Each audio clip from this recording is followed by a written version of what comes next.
Things we probably didn't know about African shoes and probably never thought to ask. So, African shoes, let's talk about them. Not just the kind that look good on Instagram, but the ones laced with centuries of untold stories.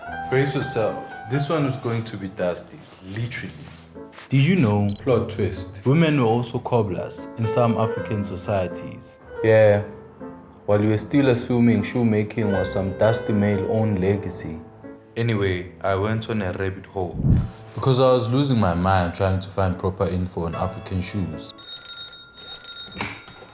Spoiler alert, it's like searching for a needle in a haystack that's been set on fire.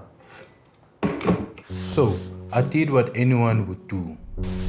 I assembled my investigative toolbox, complete with metaphorical tweezers and magnifying glasses, and started digging. At some point, I was ready to trade my entire lunch for a few pages of historical data. And then bam! The data descended like a well-placed plot twist. Turns out, African shoes had way more going on than just we walked barefoot. So, I compiled the findings for you, because you deserve the tea. Let's start with a few secrets no one's tweeting about. In ancient cities like Timbuktu, Kano and Fez, cobblers didn't just make shoes. They guarded secrets like the Wakanda of making shoes. Think tanning leather with acacia bark and dyeing shoes with henna like it's nobody's business. The Dogon tribe of Mali took things further. Some cobblers were part ritual specialists, part shoemakers. Their shoes weren't just footwear. They had protective spiritual powers. Yes, your sneakers have nothing on this. Oh, and let's not forget the enslaved African leather workers shipped to the Americas. They preserved African shoemaking techniques even in bondage, subtly flipping the colonial script by influencing New World styles. Resistance through craft, powerful stuff. That whole Africans were barefoot narrative, a bit sus. Remember when I ranted that it's weird Western data insists they introduce shoes to Africa? Like we all ran around barefoot waiting for a leather savior. Yeah, that part still doesn't sit right.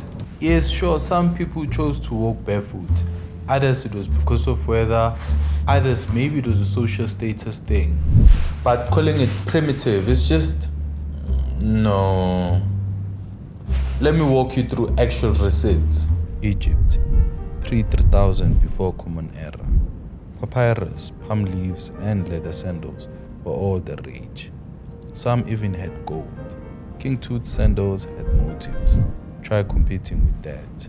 Kush or Nubia, what you may know as Sudan, was out here serving looks with leather sandals that nodded to Egypt, but with that distinct Nubian flair. Ethiopia, ever heard of the Barabamo, traditional leather sandal, centuries old nobility drip. Pre-colonial, the word that makes historians rise. Love that word, means before Europeans showed up with unsolicited opinions. Sahel and Savannah, Hausa, Fulani, Tuareg, they all had their own shoemaking sauce. Kap wooden clogs and soft desert-ready leather mules. Desert survival, but stylish.